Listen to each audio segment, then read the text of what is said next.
Галоўная сусветная навіна, вакол якой сёння сканцэнтравана ўвага сусветных медыя, гэта перамовы паміж дэлегацыямі Расіі і Ўкраіны ў Стамбуле. Тут шмат спекуляцый, шмат прагнозаў.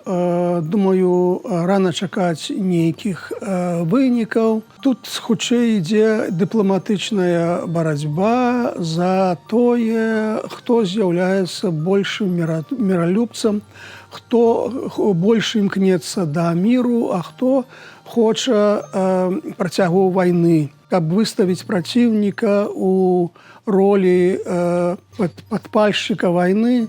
Вакол гэтага і ідзе дыпламатычная барацьба. Будзем чакаць і спадзявацца на хуткае прымірэнне, хоць і надзеі тут невялікія. Што тычыцца вонкавай палітыкі Беларусі, то гэтым тыднем было даволі шмат падзеяў. У Беларусь прыязджаюць лідары краін глобальнага поўдня.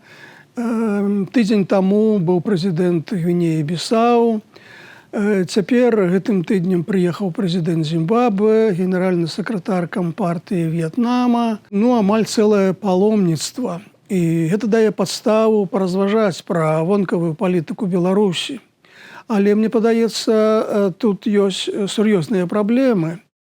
У адносінах з Захадам у Беларусі амаль поўны тупік.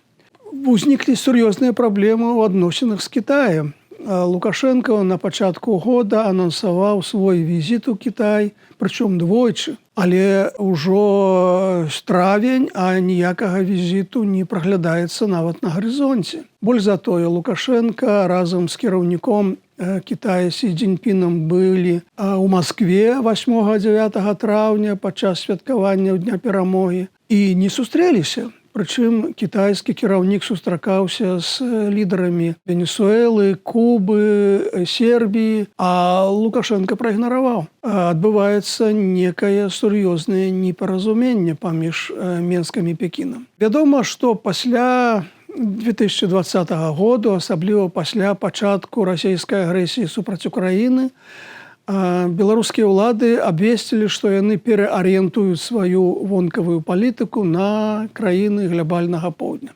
Але вялікага плёну ад гэтай пераарыентацыі не бачна. Доля краін так званай далёкай дугі не павялічваецца ў вонкавым гандлі Беларусі, хоць беларускія ўлады і схавалі статыстыку вонкавага гандлю па кожнай краіне. Аднак відавочна, што пакуль не атрымоўваецца павялічыць экспарт у краіны Азіі, Афрыкі, Лацінскай Амерыкі.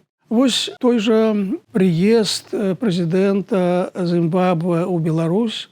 Лукашенко ўжо шмат разоў выказваецца на тэму адносін Беларусі з Зімбабве, называе народ Зімбабве брацкім. Падае, што вось адносіны Беларусі з гэтай краінай выглядаюць як нейкі абразец адносін Беларусі з краінамі Афрыкі. Кажа, што Беларусь амаль выратавала народ Зімбабве ад голада, уражайнасць павысілася, і Беларусь, маўляў, дапаможа гэтай краіне, брацкаму народу, вырашыць харчовую праблему. Всё гэта выглядае даволі дзіўна на тле тых праблем з бульбай, цыбулі і іншымі прадуктамі, якія ўзніклі на беларускім рынку. То бок, калі ўлады не могуць забяспечыць харчаваннем у задавальняючым выглядзе, ў задавальняючых маштабах уласны народ, то цяжка казаць пра тое, што яны гэта зробяць адносна другога народа. Увогуле, гандаль паміж Беларусі і Зімбабве не вельмі вялікі, дзесьці менш 50 мільёнаў даляраў, гэта не шмат. Ставіцца задача да 30-го года выйсці на ўзровень 100 мільёнаў даляраў. Таксама невялікая лічба. Увогуле Афрыка гэта дзесьці 1% ўсяго беларускага экспарту. Значыць, это не шмат зусім, і прычыны тут відавочныя. Краіны Афрыкі не вельмі багатыя, не надта плацежаздольныя. Ну, акрамя таго, санкцыі, якія ўведзены супраць Беларусі, моцна б'юць па магчымасцям Беларусі супрацоўнічаць з іншымі краінамі. Тут і праблемы лагістыкі.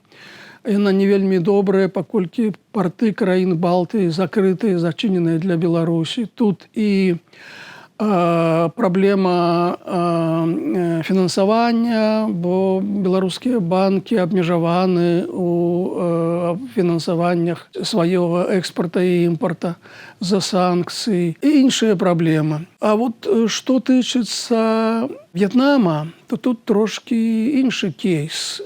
В'етнам даволі хутка развіваючаяся краіна.